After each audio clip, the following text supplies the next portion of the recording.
Good morning, sir. Good morning.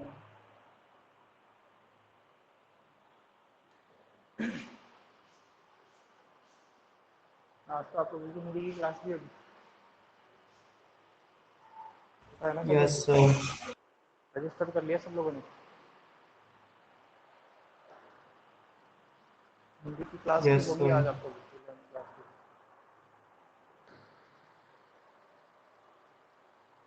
तो देखो, last class में अपन ने फंक्शन देखा था, और फंक्शन के बारे में मैंने आप लोगों को बताया था कि फंक्शन का डोमेन मतलब वही बात है, लेकिन उसी बात को अगर अपन दूसरे शब्दों में बोले, कोई फंक्शन दे दिया होगा, फंक्शन मतलब फंक्शन का ओपन सेंटेंस अपने को डायरेक्ट दिया होता है, जिसका मैंने आप लोगों को तरीका बताया था कि उसको डायरेक्ट क्या है, एफ एक्स करके बोल दिया जाता है। आपको जितने भी ऐसे फंक्शन आएंगे जो एक वेरिएबल वाले होते हैं ना, जैसे f x equal to something लिखा हुआ है ना, साइन एक्स हो गया, x upon x square plus something हो गया, है ना, x square plus y, x square minus two x plus three divided by x हो गया, इस तरीके के फंक्शन आएंगे। तो इस चीज के लिए मैंने आप लोगों को बताया था कि डोमेन किसी भी फंक्शन के लिए वो एक्स की या वेरिएबल की वो वैल्यूज होती है जहां पे पूरे के पूरे फंक्शन की वैल्यू जो है वो डिफाइंड हो। जहां पे अनडिफाइंड हो जाएगा वो आउट ऑफ डोमेन हो जाते हैं। भाई आप ऐसी क्या वैल्यू रख सकते हो उसमें, एक्स की क्या क्या वैल्यू उसमें रख सकते हो, ठीक है, जब तक कि वो जो वैल्यू आए फंक्शन की वो फाइनाइट आती रहे, तो वो डोमेन हो जाती है। उन सभी नंबर को जब अपन सेट में लिख देते तो वो डोमेन हो जाता है, ठीक है ना। तो इसी तरीके से जो वैल्यू रखने पे जो फंक्शन की वैल्यू आएगी, जो वेरिएबल की वैल्यू रखने पे जो फंक्शन की वैल्यूज आएगी, मतलब इमेजेस हो गई एक तरीके से, है ना, इमेज ही बोलते हैं अपन उसको। तो जो वैल्यूज अपने पास फंक्शन की आएगी उनके सबको सेट में बना दे तो उसको अपन बोलते हैं रेंज, ठीक है। रेंज बोलते हैं, वो इमेज ही वाली बात होगी एक तरीके से, है ना। जैसे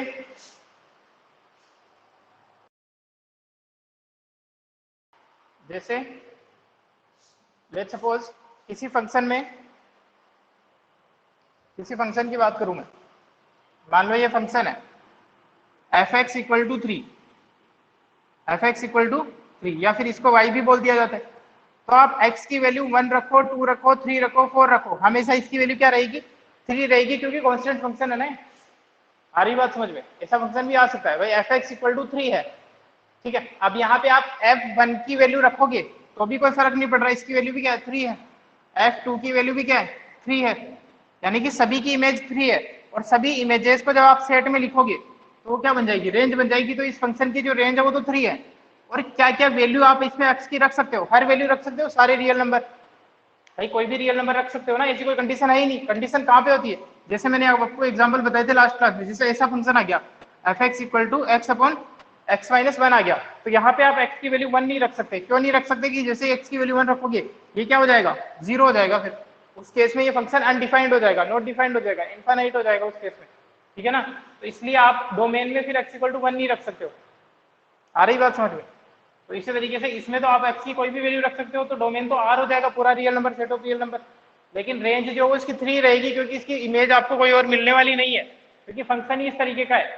Y equal to constant function बोलते हैं इसको, जिसकी वैल्यू कॉन्स्टेंट रहने वाली हो वेरिएबल के साथ में, ठीक है। आज इसी तरीके के अपन कुछ स्पेशल फंक्शन देखेंगे। कुछ अलग अलग फंक्शन होते हैं, जैसे सिग्नम फंक्शन हो गया, ग्रेटेस्ट इंटीजर फंक्शन हो गया, मॉड्यूलस फंक्शन हो गया, कांस्टेंट फंक्शन हो गया, आइडेंटिटी फंक्शन हो गई। तीन चार तरीके के इस तरीके के फंक्शन आप देखेंगे। उन फंक्शन की डोमेन, उन फंक्शन का रेंज आप लोगों को याद रखना है ना। वैसे आइडिया लग ही जाएगा, जहाँ पे नोट डिफाइंड है वो आउट ऑफ डोमेन हो जाता है। रेंज तो सीधी सीधी बात है कि जो जो वैल्यू अपने को मिलती है, मतलब इमेज, सेट ऑफ इमेजेस, ठीक है ना, जो जो वैल्यू आपको पॉसिबल है मिलना, वो सभी आपकी रेंज में आ जाएगी। आप इस कंसेप्ट को अच्छे से समझ लें। सेम टू सेम आपका थर्ड चैप्टर में भी ट्रिग्नोमेट्रिक फंक्शन देखेंगे, ट्रिग्नोमेट्रिक फंक्शन की रेंज और डोमेन निकालना वहां पे देखेंगे अपन। फिलहाल अपन कुछ स्पेशल फंक्शन की डोमेन रेंज देखेंगे, उनके ग्राफ देखेंगे। तीनों चीजें आपको याद रखनी है, डोमेन, रेंज और graph, graph of the function. कुछ चीजें आप लोगों को पता है, कुछ चीजें जैसे GIF है, ग्रेटेस्ट इंटीजर फंक्शन, वो नया आया होगा। मॉड्यूलस फंक्शन आप जानते हो, लेकिन उसको डिटेल में अपन यहाँ देखेंगे, ठीक है ना। इसके अलावा सिग्नम फंक्शन देखेंगे। तो स्टार्ट करते हैं अपन some special functions, some graph of some functions या सम स्पेशल फंक्शन, उनकी स्टडी अपन यहाँ पे करने वाले हैं, ठीक है ना। सम फंक्शंस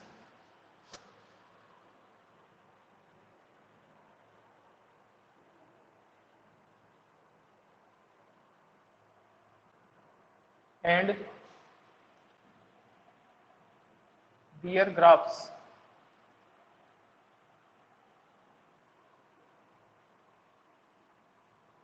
बिल्कुल बेसिक से बिल्कुल धीरे धीरे चलेंगे, स्लो। देखो सबसे पहले जो आपका फंक्शन आ रहा है वो आ रहा है आइडेंटिटी फंक्शन, है ना। सबसे फर्स्ट ऑफ ऑल जो आपका फंक्शन आ रहा है फर्स्ट वो है आइडेंटिटी फंक्शन।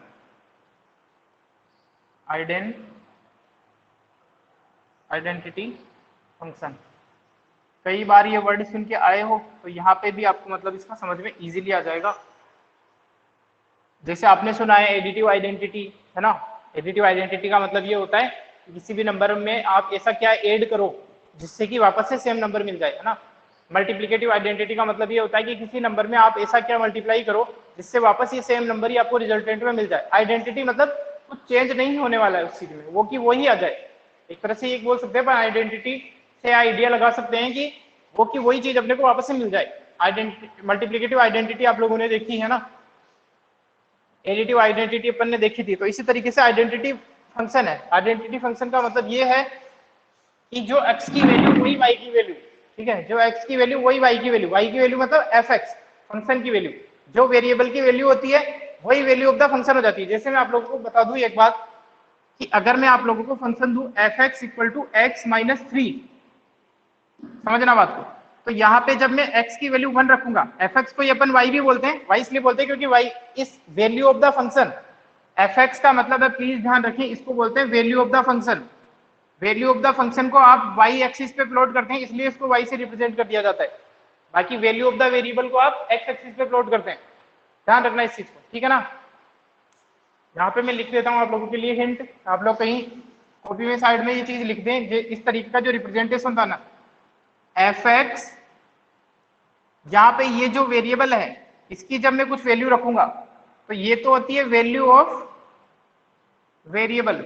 आप लोगों ने 9th क्लास में पॉलिनोमियल पढ़े होंगे तब देखा होगा, वहां पे होती है एक टर्म तो होता है वैल्यू ऑफ वेरिएबल और एक होता है वैल्यू ऑफ द पॉलिनोमियल। तो यहाँ पे भी सेम चीज है, ये जो केवल x की वैल्यू आप रखोगे और ये जो पूरी वैल्यू मिला के, ये जो पूरी fx की जो रिजल्टेंट आएगा आपके पास उसको बोलते हैं आप value of function. Value of function जैसे फॉर एग्जाम्पल कोई फंक्शन दिया हुआ है आपको fx equal to x minus 3। अब आप इसकी वैल्यू जब रखोगे, f3 रखा लेट सपोज आपने, तो f3 इक्वल टू क्या आ गया, 0 आ गया। तो ये 3 तो वैल्यू ऑफ द वेरिएबल रखी और इस f3 की जो वैल्यू आई है 0, ये वैल्यू ऑफ द फंक्शन है 8x इक्वल टू 3, है ना। इसको पढ़ते हैं अपन value of fx 8x equal to 3। इस तरीके से चीजों को देखते चलेंगे। यहां तक आवाज आ रही है क्या सब लोगों को? वॉइस का इश्यू तो नहीं है? ठीक है, तो ये कुछ बेसिक चीजें हैं जिनको आप लोग कहीं अगर एडजस्ट करना चाहो तो लिख सकते हैं। इन सब चीजों को लिखने की जरूरत नहीं होती। fx की जो वैल्यू आएगी वो वैल्यू ऑफ द फंक्शन होती है। उस fx की वैल्यू क्या है, यहाँ पे 0 निकल के आई है। वेरिएबल की वैल्यू अपनी मर्जी से मैं पुट करता हूँ, ठीक है। इसके पीछे और कोई स्पेशल लॉजिक नहीं है। इसको y से रिप्रेजेंट इसलिए कर दिया जाता है ताकि अपन अगर किसी का ग्राफ प्लॉट करे तो y एक्सिस पे मैं वैल्यू ऑफ द फंक्शन को प्लॉट करूंगा और x एक्सिस पे मैं वैल्यू ऑफ द क्या वैल्यू मैंने रखी है अपनी मर्जी से जो चूज किया डोमेन से, वो मैं यहाँ पे x एक्सिस पे प्लॉट करने वाला हूँ। इसका स्क्रीनशॉट ले लो ताकि अगर साथ में नोटबुक लेके बैठे हो तो एडजस्ट कर लो, ठीक है ना। हाँ बोलो, समझाओ ना। अरे क्यों, क्या चीज वापस से समझाओ बताओ, रियल क्या समझ में नहीं आया? Identity function. आइडेंटिटी फंक्शन तो बताया ही नहीं है अभी, ये तो एक्स्ट्रा इन्फॉर्मेशन है। तुम ओके कहीं घूमने चले सर। जाते हो क्या प्रिय? क्लास ऑन कर लो। सर घूमने नहीं चला जाता, मेरी बुक में है ना 17 पेज का, मैं कंफ्यूज हो गया कि सर कहाँ पढ़ा रहे हैं। बुक क्यों लेके बैठे हो तुम? बुक की जब जरूरत पड़े जब देखा करो ना, जब कंफ्यूजन करते हैं। ठीक है, तो ये चीज आपको नोट करनी है कि एक्स्ट्रा इन्फॉर्मेशन में इनका क्या मीनिंग है। अब आइडेंटिटी फंक्शन पे आ जाते हैं। वैल्यू ऑफ द फंक्शन आप लोगों को समझ में आ गया, वैल्यू ऑफ द वेरिएबल आप लोगों को समझ में आ गया। तो आइडेंटिटी फंक्शन का मतलब ये है जो वेरिएबल की वैल्यू होती है वही फंक्शन की वैल्यू होती है।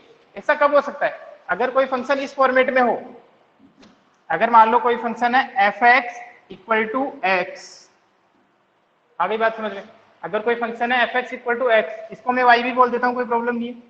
इसमें तो कोई प्रॉब्लम नहीं, क्योंकि वाई एक्सिस पे प्लॉट करता हूँ वैल्यू ऑफ द वेरिएबल को। इसलिए अगर कोई फंक्शन इस फॉर्मेट में है f x equal to x, समझना बात को, तो बताना मेरे को इस फंक्शन की एफ वन पे वैल्यू कितनी आएगी, वन रखूंगा तो वैल्यू कितनी तो आएगी, 1, वन आ तो जाएगी, 1, ठीक है ना। एफ थ्री की वैल्यू कितनी आएगी, तो 3, थ्री आ जाएगी। इसी तरीके से एफ माइनस फाइव रखोगे तो माइनस फाइव आ जाएगी, क्योंकि फंक्शन ही इस तरीके से डिफाइंड है, f x equal to x, आगे कुछ दिया ही नहीं है, x square plus two x like कुछ भी नहीं है इसमें, ठीक है ना, सिंपल सी बात है। तो यही होता है आपका आइडेंटिटी फंक्शन, नाम से पता चल गया होगा आइडेंटिटी फंक्शन क्यों बोला, क्योंकि जो वेरिएबल की वैल्यू आती है ना वो की वही पूरे एफ एक्स की वैल्यू डिफाइन ही इस तरीके से है ना। इस चीज को ही बोलते हैं डेफिनेशन ऑफ द फंक्शन या ओपन सेंटेंस, ठीक है, या फिर कंडीशन, ठीक है ना। F x equal to x, क्योंकि फंक्शन डिफाइन इस तरीके से है, जो आप यहाँ पे वैल्यू रखोगे वही रिजल्ट है इधर। एक्स स्क्वायर होता तो फिर चेंज हो जाता, इसको वन क्वाड्रेटिक फंक्शन बोलते हैं। इसी तरीके से क्यूब होता तो क्यूबिक हो जाता, इसको बोलते हैं आइडेंटिटी फंक्शन। सिंपल सी बात, नाम याद रखोगे आइडिया लगेगा। जैसे आइडेंटिटी वर्ड अपन काफी जगह यूज करते हैं, तो उससे भाई सेम चीज आ जानी चाहिए, जो वेरिएबल की वैल्यू वही फंक्शन की वैल्यू, ठीक है, जो वेरिएबल की वैल्यू वही फंक्शन की वैल्यू अगर है तो वो आपका हो जाएगा आइडेंटिटी फंक्शन। अब आप लोग बताइए कि x की वैल्यू, क्या कोई ऐसी रियल नंबर है जब मैं x की वैल्यू रखूं और ये फंक्शन नॉट डिफाइंड हो जाए, बोलो बोलो, क्या ऐसी कोई x की वैल्यू हो सकती है जिसकी वैल्यू इमेज नहीं निकाल पाऊं मैं, सिंपल सा क्वेश्चन, क्या कोई ऐसा रियल नंबर है जिसकी इमेज नहीं निकाल पाओगे, बोलो, कुछ भी सोच के देख लो, -2 -3/2 सबके लिए निकलेगी ना, जो x की वैल्यू निकलोगे वही आंसर लिखोगे वही आंसर आ जाएगा यहाँ पे। तो ऐसा कोई रियल नंबर एग्जिस्ट नहीं करता है जहाँ पे अपना फंक्शन डिफाइंड नहीं हो, हर वैल्यू पे डिफाइंड है। तो इसका मतलब इस फंक्शन का डोमेन क्या हो जाएगा, डोमेन का मतलब वेरिएबल की क्या वैल्यू रख सकते हैं, बोलो डोमेन क्या हो जाएगा, बोलो कृष्णा। सर रियल नंबर का सेट R। रियल नंबर का सेट ही हो जाएगा ना भाई, ऐसी कोई वैल्यू है ही नहीं। मैंने आप लोगों को लास्ट क्लास में हिंट तो दिया था यार, जैसे अगर ये फंक्शन है तो इसमें आप x की वैल्यू 1 रखोगे तो वो डिफाइंड नहीं है, इनफाइनाइट हो जाएगा, तो वैल्यू नहीं निकाल सकते। इनफाइनाइट कोई टर्म नहीं होती, कोई स्पेशल न्यूमेरिकल वैल्यू नहीं है, है ना, अनडिफाइंड है। तो इसका मतलब इसकी जब आप डोमेन लिखोगे, बता के गया था मैं रफली, डोमेन लिखोगे तो आपको लिखना पड़ेगा set of real number minus आपको करना पड़ेगा इसमें से इस वन को, सेट ऑफ वन को माइनस करना पड़ेगा। सेट में लिखना है R-1 मत लिख देना, सेट आप लोग पढ़ चुके हो तो इसका इसमें और इसमें अंतर समझ चुके हो, इसका तो कोई मीनिंग ही नहीं होता, ये तो सेट है, सेट में से कोई नंबर थोड़ी माइनस कर सकते हो। जैसे ये सेट दिया मैंने तुम्हें, इसमें से बोलूं 1 माइनस कर दो तो कोई सिग्निफिकेंस है क्या इस बात का, तो सेट है रियल नंबर, इसमें से आपको 1 माइनस करना है, मतलब 1 नंबर हटाना है तो माइनस करो उस वाले सेट को, फिर सेट में से सेट माइनस होता है, इसलिए R-1 नहीं लिखना है, R- सेट ऑफ 1, है ना, सेट 1, तो डोमेन हो जाएगा R-1। लेकिन यहाँ पे ऐसा कोई नंबर है नहीं जहाँ पे डिफाइन नहीं हो, हर रियल नंबर के लिए वैल्यू निकाल सकते हो, तो डोमेन हो जाएगा R। रेंज क्या होगा इसका, रेंज क्या हो जाएगा, रेंज बोलो, सर रेंज भी R ही होगा। रेंज भी रियल नंबर हो जाएगा, क्योंकि ऐसा कोई रियल नंबर है नहीं जो आपको मिले नहीं। आपको जो भी चाहिए आप बोलोगे सर ऐसा 3/2 नहीं मिल रहा मेरे को, 3/2 इसी की इमेज नहीं मिल रही, तो इधर 3/2 रख दो, 3/2 इधर आ जाएगा, जो इधर है वो इधर है, तो सारे रेंज R है तो डोमेन भी R है, ठीक है ना।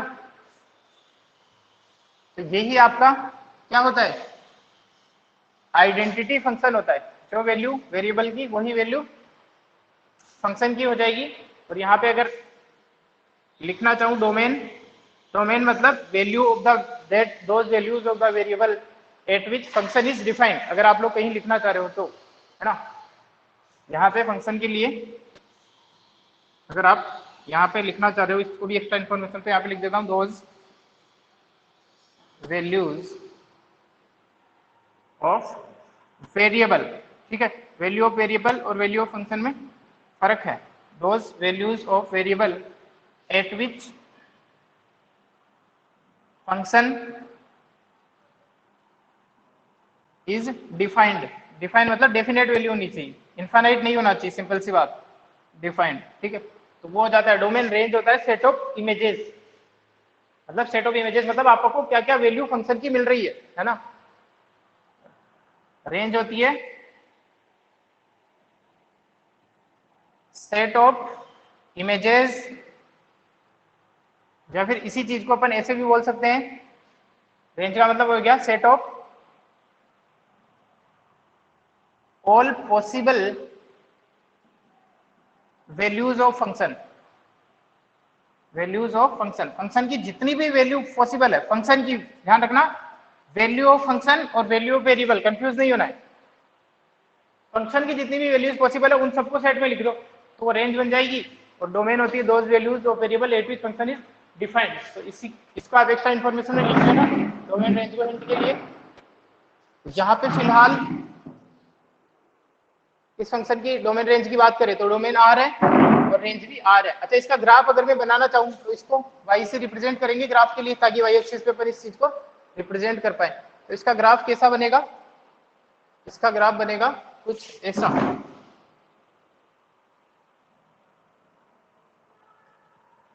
ग्राफ शीट की जरूरत नहीं है आप लोगों को, आप स्केल की हेल्प से अपनी कॉपी में ही 1 सेंटीमीटर के ब्लॉक करके इस तरीके से अरेंज कर सकते हैं ना। जैसे ये 0 है, ये 1 है, कुछ नंबर 2 3 4, इधर हो जाएंगे -1 -2 -3 -4। बहुत इंपॉर्टेंट है ये चीजें, है ना। 1 2 3 4, कुछ वैल्यूज ले लो, -1 -2 -3 -4, लाइक दैट, है ना। अब देखो एक बात बताना, 0 पे वैल्यू क्या आएगी? 0 पे वैल्यू क्या आएगी? 0 पे सर बोलो। 0 पे 0 ही आ जाएगी, है ना। तो एक पॉइंट ये है मेरा। 1 पे क्या आएगी? 1 पे सर 1 पे 1 है, F1 ये रहा, ठीक है। F2 पे कितनी आएगी? 2 पे 2 आ जाएगी, ठीक है। तो इन सभी को इस तरीके से जो सब पॉइंट मेरे को मिलते जाएंगे, इनको मैं ज्वाइन करूंगा तो एक स्ट्रेट लाइन मिलेगी मेरे को, ठीक है ना। इस तरीके से 1 पे 1 है, 1/2 पे 1/2 मिलेगी, 1.5 पे 1.5 मिलेगी। इस तरीके से जब इन सभी नंबर को जो पॉइंट मेरे को मिले इन सबको मैं ज्वाइन कर दूंगा तो एक बिल्कुल स्ट्रेट लाइन मिलेगी y = x। इसकी इक्वेशन भी देखेंगे अपन जो अपना चैप्टर आएगा straight line, 10th chapter. y = x ये स्ट्रेट लाइन मिली अपने को, ठीक है। इस तरीके से देख लो, ये -1 पे -1 है, -2 पे -2 है, -3 पे -3 वैल्यू मिलेगी, -4 पे -4 वैल्यू मिलेगी। इस तरीके से ये मेरे को ग्राफ मिलने वाला है। 3 पे 3 है, 4 पे 4 है, ठीक है ना। तो ये स्ट्रेट लाइन मिलेगी, AC नहीं, ये स्ट्रेट लाइन मिलेगी मेरे को, ठीक है ना। ये इसका फंक्शन का ग्राफ है, ठीक है। ये किसका ग्राफ है? इसी को बोलते हैं ग्राफ, केवल इस चीज को, ये कर्व को बोलते हैं graph, graph of identity function. Identity function होता क्या है? देखो सिंपल से क्वेश्चन आते हैं एग्जाम में, कॉम्पिटिटिव एग्जाम में सिंपल से क्वेश्चन आते हैं। आपको ये कुछ दिया नहीं होगा, ऐसा आएगा, which of the following is the identity graph of the identity function. एक ग्राफ आ जाएगा ऐसा, सॉरी 0 से पास होगा, एक ग्राफ आ जाएगा ऐसा, एक ग्राफ आएगा ऐसा, ठीक है, एक ग्राफ आ जाएगा ऐसा। इस तरीके से और भी ऑप्शन होंगे, आपको बताना है इनमें से कौन सा करेक्ट आंसर है। तो आप लोगों को अगर आइडिया है तो पता चल जाएगा कि ये वाला है आइडेंटिटी फंक्शन, ये वाला नहीं है। ध्यान रखना, जो ग्राफ अपने को मिला है आप लोगों के सामने प्लॉट किया मैंने, यही वाला है केवल। ये y = -x का ग्राफ है, fx = -x का ग्राफ है, और ये आइडेंटिटी फंक्शन नहीं होता। यहाँ पे उल्टा होता है, 1 की वैल्यू -1 मिलती है, 2 की वैल्यू -2 मिलती है। इसमें अपने को इससे मतलब है, ठीक है ना। तो ये था अपना आइडेंटिटी फंक्शन, सिंपल सा है, कुछ स्पेशल नहीं है इसमें। जो वेरिएबल की वैल्यू होती है वही अगर फंक्शन की वैल्यू मिल जाएगी इसी फंक्शन में। तो डोमेन रेंज भी लिख देता हूँ मैं यहाँ पे साइड में। ये मैंने आपको बताया इस तरीके का फंक्शन होता है fx = x। जब भी ऐसा फंक्शन होगा तभी मैं x की वैल्यू रखूंगा 1 तो 1 मिलेगी, 2 रखूंगा तो 2 मिलेगी। इसको y से रिप्रेजेंट किया जाता है। कुछ वैल्यूज मैंने एग्जांपल के तौर पे लिखी है। डोमेन रेंज की एक्स्ट्रा इन्फॉर्मेशन आप लोग कहीं लिख लेंगे, इंपॉर्टेंट ताकि आपकी नजर में रहे, है ना, कि क्या अपन डिफाइन करना चाह रहे हैं। रिलेशन में जो चीजें वही है, बस थोड़ी सी एक स्टेप आगे है। ग्राफ आपने प्लॉट किया है, यहाँ पे मैं डोमेन और रेंज लिख देता हूँ इस फंक्शन की। ये भी आपको याद करने होते हैं। डोमेन रेंज को सब एक जगह कंपाइल करके भी लिखवा दूंगा मैं लास्ट में, सारे फंक्शन पढ़ने के बाद। डोमेन है इसका R, सब लोगों को क्लियर हो गया होगा, क्योंकि ऐसा कोई रियल नंबर नहीं है जहाँ पे फंक्शन डिफाइन नहीं हो। और अपनी डेफिनेशन बोल रही है those values of the variable at which function is defined. तो अपन जानते हैं कि this function is defined for all the values of real numbers, है ना, for all the values of x, so the domain equal to real number. Range का मतलब ये हो गया जो जो पॉसिबल वैल्यू फंक्शन की मिल सकती है सब मिल सकती है। आप कुछ भी वैल्यू सोचो और यहाँ पे पुट करो, वही वैल्यू आपको फंक्शन की मिल रही है।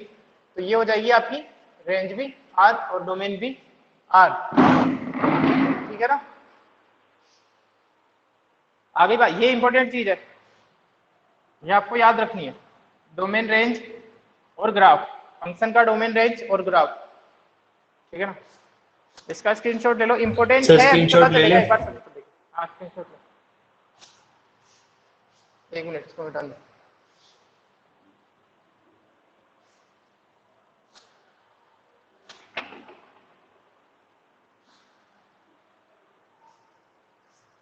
इसके बाद में अपन देखने वाले कांस्टेंट फंक्शन, नाम से ही पता चल रहा होगा कांस्टेंट फंक्शन मतलब, अभी मैंने एग्जांपल बताया था कांस्टेंट फंक्शन जिसकी वैल्यू कांस्टेंट रहे, चाहे आप वेरिएबल की कोई भी वैल्यू पुट कर दो जिसकी वैल्यू कांस्टेंट रहेगी। 5 है तो 5 है, 6 है तो 6 है, सारे रियल नंबर कांस्टेंट फंक्शन होते हैं अगर उनको फंक्शन के फॉर्मेट में लिखा जाए तो। सेकंड अपन देखने जा रहे हैं कांस्टेंट फंक्शन।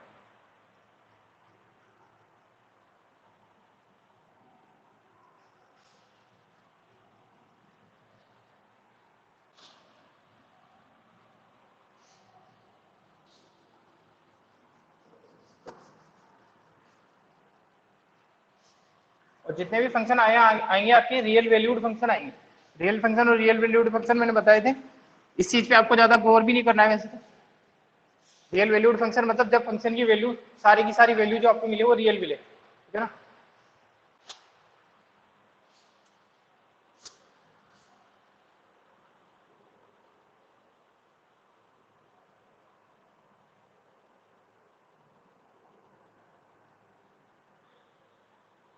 दूसरा अपन देखेंगे कांस्टेंट फंक्शन।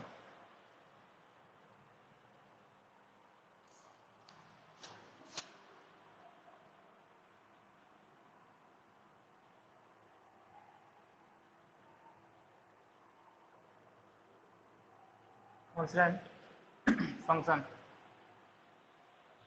फंक्शन होता है इस फॉर्मेट में f x equal to c, where c is any constant, है ना, where c is any constant. Constant मतलब कोई भी रियल नंबर, है ना, रियल नंबर।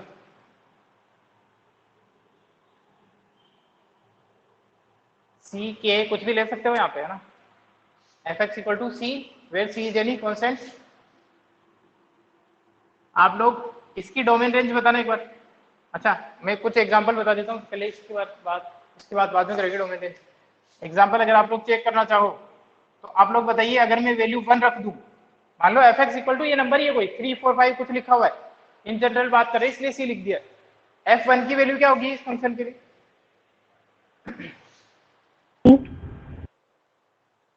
सी होगी, है ना। एफ एक्स 1 नहीं होगी क्योंकि यहाँ पे कांस्टेंट फिक्स है। मान लो एफ यहाँ पे मैं 3 लिख देता तो ये डिपेंड नहीं कर रही, 1 रखो तो भी 3 आ रही है, वो 3 आती जा रही है वैल्यू, तो f1 की वैल्यू 3 है। इसी तरीके से f माइनस 3 रखोगे तब भी वैल्यू 3 है, हमेशा 3 ही रहेगी इसकी वैल्यू।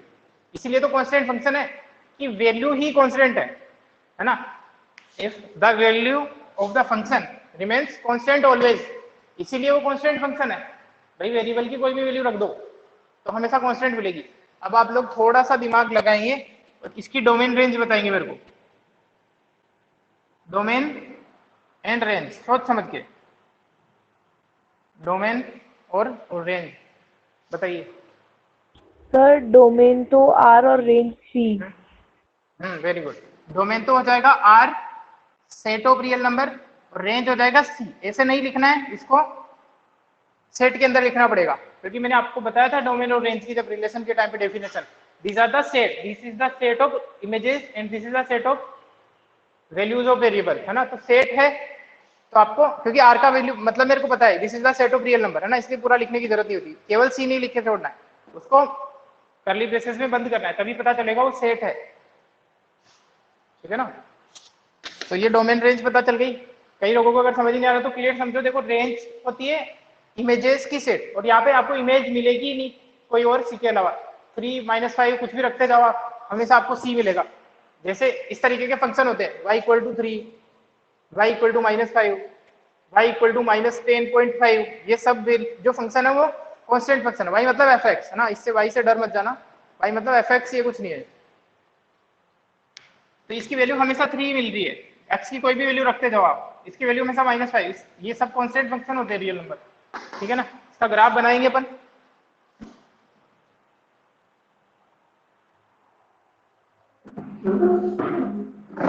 डोमेन रेंज आप लोगों ने बता दी, अब बनाते हैं इसका ग्राफ।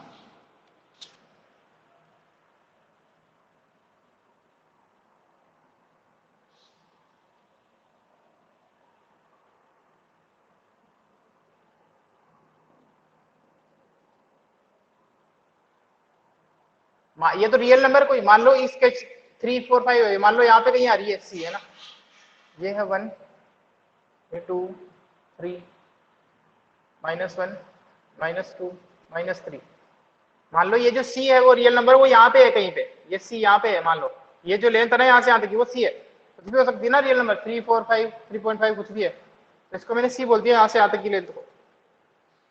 तो एक बात बताना, अगर मैं 1 पे वैल्यू निकालूंगा तब भी सी आएगी, मतलब वो पॉइंट भी यहाँ पे मिलेगा, 2 पे निकालूंगा तब भी यहाँ मिलेगा, 3 पे निकालूंगा यहाँ मिलेगा, 1 पे निकालूंगा -1 पे यहाँ, तो इसका मतलब कुछ ऐसी लाइन बन जाएगी मेरे पास में, बोलो ऐसी लाइन मिलेगी, ये 1 पे हो गया, ये 2 पे हो गया, ये 3 पे हो गया, ये -1 पे, -2 पे, -3 पे, क्लियर है बात सबको, ऐसी लाइन मिल जाएगी सर बोलो। Yes sir.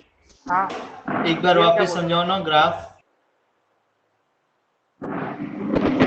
भाई मान लो ये फंक्शन है ना, इस तरीके का होता real, fx equal to 3, fx equal to 3 होता, कांस्टेंट की जगह 3 मान लिया अपन, ये तो इन जनरल है इसलिए बोला है। तो इसका मतलब 1 की वैल्यू जब 1 पुट करोगे ग्राफ में तब वैल्यू क्या मिलेगी तुम्हें, x की जगह 1 पुट करोगे तो 3 मिलेगी, ये 3 रहा है ना। 2 रखोगे जब 2 रखोगे जब 3 रखोगे तब 3 तो सब हमेशा 3 रहने वाली है, इसका मतलब ये पैरेलल लाइन आ जाएगी, एक्स एक्सिस की पैरेलल लाइन है, ठीक है ना, हमेशा वैल्यू 3 Yes, रहने sir. वाली है ना। आप लोगों को मैंने 10th क्लास में ही बताया था कि अगर किसी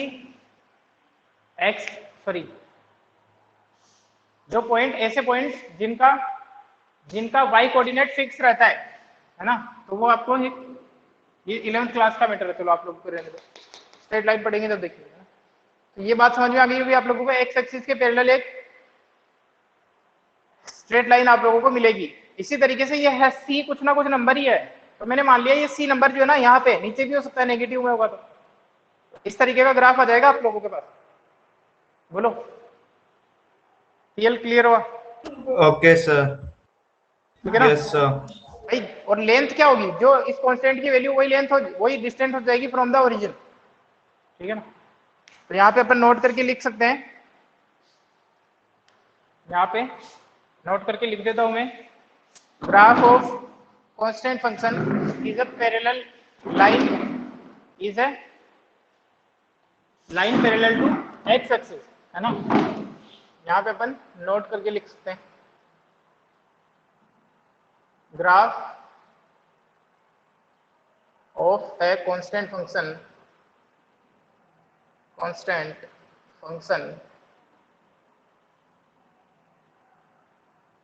is a straight line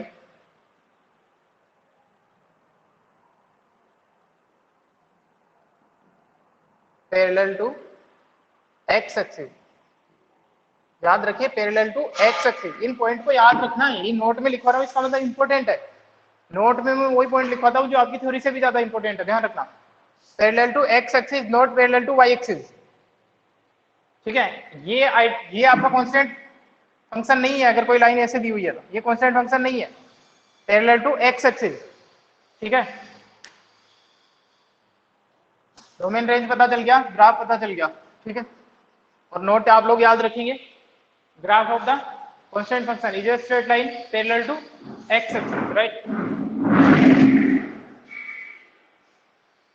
तो अपन ने आइडेंटिटी फंक्शन देख लिया, कांस्टेंट फंक्शन देख लिया, इसके बाद में अपन देखते हैं मॉड्यूलस फंक्शन, मॉड्यूलस फंक्शन देखेंगे इसके बाद।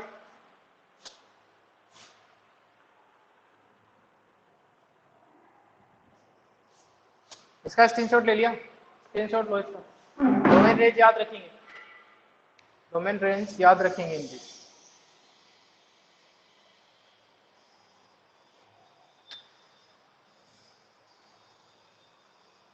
इसके बाद देखते हैं अपन मॉड्यूलस फंक्शन।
देखो तीसरे टाइप का अपन देखने वाले हैं, तीसरा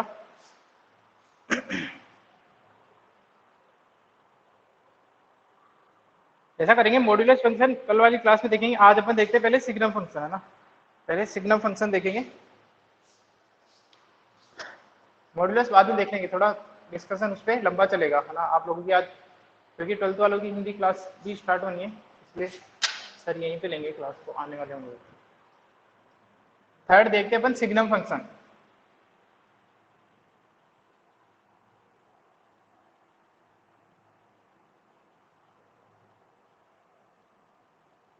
सिग्नम फंक्शन, है ना, SIGNUM, सिग्नम फंक्शन। देखो क्या होता है सिग्नम फंक्शन, डेफिनेशन लिख देता हूं मैं पहले। सिग्नम फंक्शन की डेफिनेशन होती है fx इक्वल टू, अब मैं यहाँ पे डेफिनेशन लिखूंगा कि कब फंक्शन की वैल्यू क्या रहेगी, कब क्या रहेगी, कब क्या रहेगी, है ना। तो fx equal to -1 if x less than 0, ठीक है। fx इक्वल टू -1, ऐसे फंक्शन को तरीका देख लो। फर्स्ट बार आप क्या रहा है, अगर किसी, इसको बोलते हैं पीस फंक्शन। पीस फंक्शन मतलब पीस में होता है ना, कुछ पार्ट की डेफिनेशन अलग होती है, कुछ पार्ट की डेफिनेशन अलग होती है। जैसे वेरिएबल की वैल्यूज बदलती है ना, वैसे इस फंक्शन की डेफिनेशन बदलती है।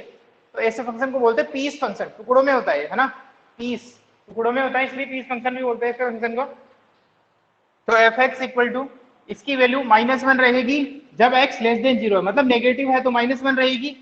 जब x की वैल्यू 0 होती है तो फंक्शन की वैल्यू भी, this is the value of function fx equal to 0 when x equal to 0, right.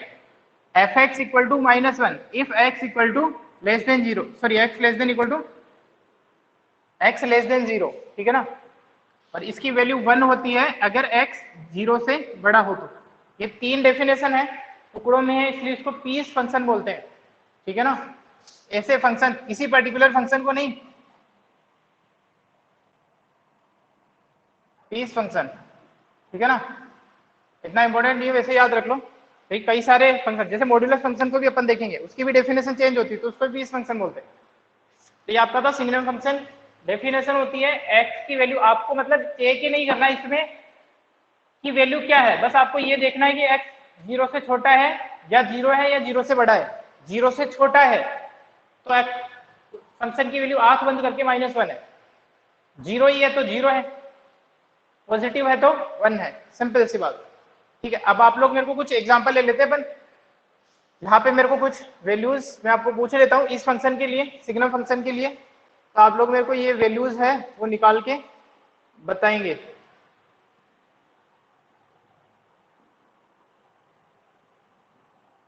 जल्दी से इनका आंसर दे दीजिए ताकि पता चले आप लोगों को कितना समझ में आया। बताइए। सर फर्स्ट वाले का आंसर है -1, सेकंड का 1, थर्ड का 0। इसका सर -3.5 है ना ये? हाँ -3.5 है। सर इसका -1, इसका 1। 1। तो इसका मतलब आप कुछ भी रखो रियल नंबर, कोई फर्क नहीं पड़ता मेरे को केवल उसका साइन देखना है। मेरे को उसका केवल साइन देखना है। साइन नेगेटिव है तो वैल्यू -1 है, साइन पॉजिटिव है तो वैल्यू +1 है, और 0 है तो वैल्यू भी फंक्शन की 0 है। इसका मतलब ये डिपेंड किस पे कर रहा है, फंक्शन साइन पे डिपेंड करता है ना। It's all about sign, SIGNE, that's why it is called signum function. Sign से बना है ना, साइन पे डिपेंड करता है, केवल साइन को फॉलो करता है, इसीलिए इसका नाम है सिग्नम फंक्शन। ठीक है ना, आ गई बात समझ में। SIGN साइन से बना है, इसलिए इसको सिग्नम फंक्शन बोलते हैं।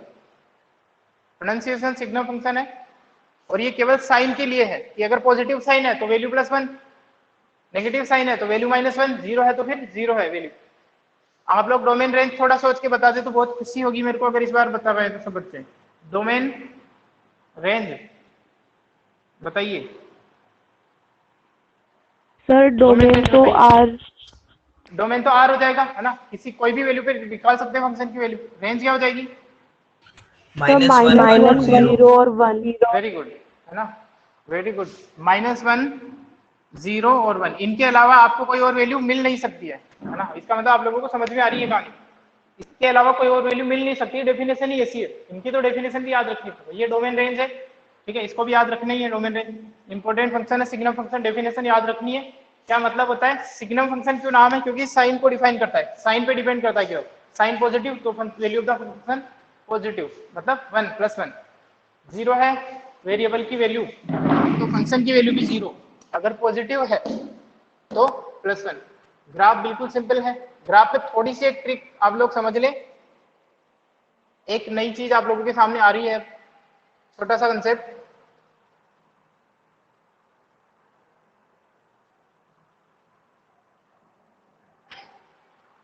देखो,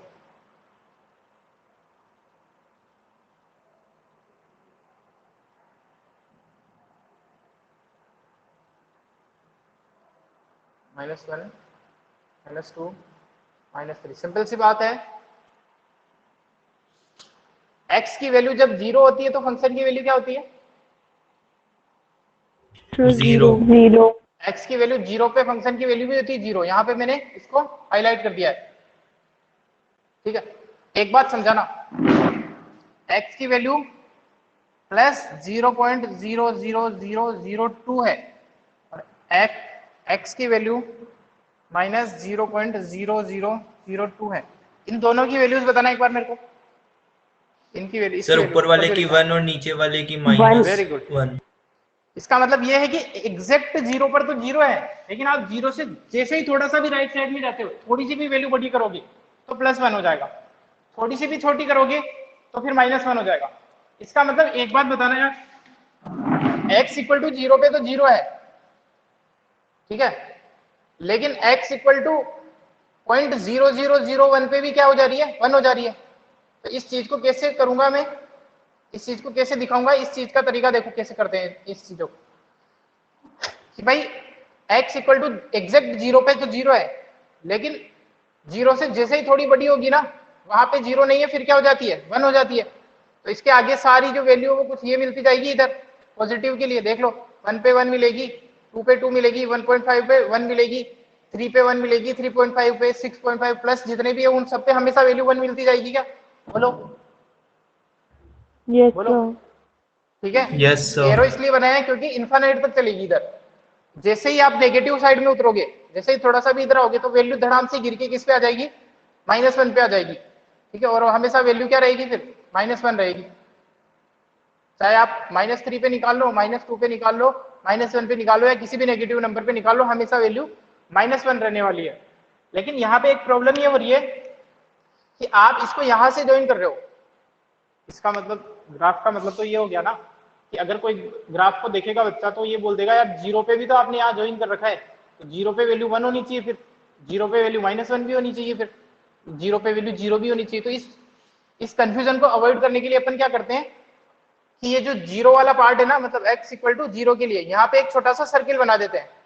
इसका मतलब क्या होता है कि आपको x इक्वल टू 0 पे वैल्यू 0 नहीं लेनी, x इक्वल टू 0 पे तो वैल्यू ये वाली लेनी है जहां पे आपने डार्क किया है, ठीक है। और जैसे ही थोड़ा सा आगे बढ़ो तो इस पे चले जाओ, ठीक है, ये वाला ग्राफ फॉलो करो। जैसे ही 0 पे वैल्यू 0 लेनी है तो यहाँ पे भी आपको छोटा सा सर्किल बनाना है।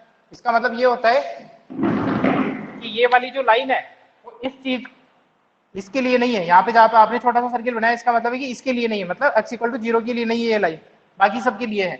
x इक्वल टू 0 के लिए क्या, यहाँ पे आपने डार्क कर दिया, ठीक है ना, यहाँ पे आपने डार्क कर दिया इसको, तो x इक्वल टू 0 पे 0 है। x इक्वल टू जैसे ही थोड़ा सा माइनस होगा तो ये लाइन फॉलो होने लग जाएगी, और x इक्वल टू 0 पे ये वैल्यू नहीं है, x इक्वल टू 0 पे तो वापस से यहाँ पे पहुंचना पड़ेगा। तो ये एक अपन जिस चीज को छोड़ना होता है वहां पे छोटा सा सर्किल अपन बना देते हैं, आगे भी इस चीज का यूज होगा। आपको सर्किल दिख रहा है जो छोटा सा मैंने बनाया, थोड़ा बड़ा बनाऊं या दिख रहा है? सर दिख रहा है। छोटा छोटा सा सर्किल बनाना होता है केवल, जिस चीज को अवॉइड करना होता है। तो इसका ये मतलब है, आप लोग ध्यान रखें, कई सारे ग्राफ आगे भी दिखेंगे अपने को। जैसे जैसे फॉर एग्जांपल एक और आइडिया दे दूं मैं आपको, जैसे आपका फंक्शन है x अपॉन x माइनस 2, तो ये फंक्शन 2 पे डिफाइंड नहीं है, अगर आपको दिख रहा है तो x इक्वल टू 2 पे फंक्शन डिफाइंड है कि नहीं? Yes, नहीं है ना, इनफाइनाइट हो जाएगा। तो आपको x इक्वल टू 2 पे छोड़ना पड़ेगा। तो मान लो इसका ग्राफ कोई भी, लेट्स सपोज कैसा भी कर्व है इसका, तो आप x इक्वल टू 2 पे छोड़ने के लिए क्या करोगे, जैसे ये कंटिन्यू चल रहा था, लेकिन यहाँ पे 2 पे डिफाइंड नहीं, तो 2 पे छोटा सा सर्किल बना दोगे, फिर आगे कंटिन्यू करेगा। अगर इसका कर्व मान लो कैसा भी बन रहा है, मैंने मान लिया ऐसा बन रहा है, तो वही हर जगह तो डिफाइंड है, लेकिन x इक्वल टू एग्जैक्ट 2 पे डिफाइंड नहीं है, 2.0001 पे भी डिफाइंड है और 1.9999 पे भी डिफाइंड है। केवल एग्जैक्ट 2 रखोगे तो ही इनफाइनाइट हो जाएगी। तो मतलब 2 पे डिफाइंड नहीं है, तो यहाँ पे 2 पे थोड़ा ब्रेक करना पड़ता है अपने को। यहाँ पे मेरे पास भाई 2 पे ये फंक्शन का ग्राफ ये नहीं है, तो क्या है, यहाँ पे सर्किल कर दिया, इसकी अपने पास में आंसर नहीं, इसलिए पता नहीं। आ गई बात समझ में? सिग्नम फंक्शन का ग्राफ समझ में आया? बोलो। Yes sir. ठीक है ना, तो सिग्नम फंक्शन केवल साइन को देखता है ना, केवल साइन के बारे में बताता है। अगर किसी वैल्यू के लिए सिग्नम फंक्शन का जो रिजल्ट है वो +1 आ रहा है, तो मैं बता देता हूँ कि वो क्वांटिटी डेफिनेटली पॉजिटिव रही होगी। अब क्या रही होगी ये मेरे को नहीं पता, सिग्नम फंक्शन केवल साइन की इंफॉर्मेशन देता है मेरे को, और किसी चीज की इंफॉर्मेशन नहीं देता है ना। तो ये सिग्नम फंक्शन है, इसका ग्राफ कुछ ऐसा बनेगा, ये +1 पे लाइन है, ये -1 पे है, जैसे ही 0 आएगी तो यहाँ पे रहेगा। 0 से जैसे थोड़ा आगे बढ़ोगे तो वैल्यू जंप करके डायरेक्ट 1 वाली लाइन पे पहुंच जाएगी, फिर इसको फॉलो करेगी। 0 से जैसे ही नेगेटिव साइड में बढ़ोगे तो जल्दी से वैल्यू जल्दी से फॉल करके और यहाँ पे सडन फॉल होके यहाँ पहुंच जाएगी और इस लाइन को फॉलो करेगी। जैसे ही एग्जैक्ट 0 होगी तो यहाँ से जंप करके वापस इस पे चली जाएगी। इस तरीके से ये अपना सिग्नम फंक्शन है। इसका स्क्रीनशॉट ले लो आप लोग, फिर क्लास एंड करता हूँ, ठीक है? सर ले लिया।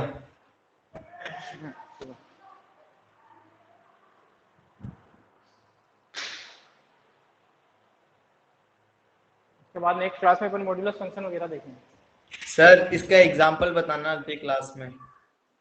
इसका एग्जांपल यही है, ये फंक्शन एग्जांपल ही है अपने आप में, इसका एग्जांपल कोई हो नहीं सकता। एग्जांपल मतलब ये देखो, ये वैल्यूज निकालनी होती है, डेफिनेशन यही है, इसी तरीके के आएंगे।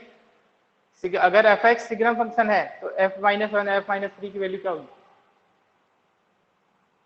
Okay sir. इनका जो यूज होता है ना, प्रैक्टिकल यूज, वो तो बेसिकली कोडिंग वगैरह में होता है ना। आप लोगों को तो केवल बेसिक सीखना है फिलहाल, कंप्यूटर प्रोग्रामिंग वगैरह में, सॉफ्टवेयर वगैरह में होते हैं। सारी चीजों के प्रैक्टिकल यूज सब बच्चे नहीं सीख सकते। देखो आगे जाके जैसे कुछ टॉपिक्स जैसे ये बच्चे पढ़ते होंगे, फिजिक्स में आप लोग पढ़ोगे है ना, तो फिजिक्स में भी कई सारी चीजें आती है। स्टार्टिंग में इलेक्ट्रोस्टैटिक्स आ जाता है ना, उसके बाद फ्लूइड मैकेनिक्स आ जाएगी, उसके बाद में लास्ट में कुछ आईटी का पार्ट आएगा। तो अब आप लोग पूछोगे हर चीज की प्रैक्टिकल नॉलेज अपने को नहीं हो सकती, बेसिक बेसिक चीजें होती है अपने। फिर आगे जब आप आगे हाई लेवल के कोर्स करोगे, ग्रेजुएशन करोगे, तो उसमें कोई बच्चा अगर इलेक्ट्रिकल में करता है तो वो इलेक्ट्रिकल में और मास्टरी करेगा। इस तरीके से होती है। पहले अपने को केवल बेसिक चीजें बताई जा रही है, तो अपने को इतना ही सीखना है केवल। ओके ठीक है ना? सर मैं लीव, मेरी दूसरी क्लास स्टार्ट हो गई। ठीक है, क्लास एंड ही कर रहा हूँ मैं।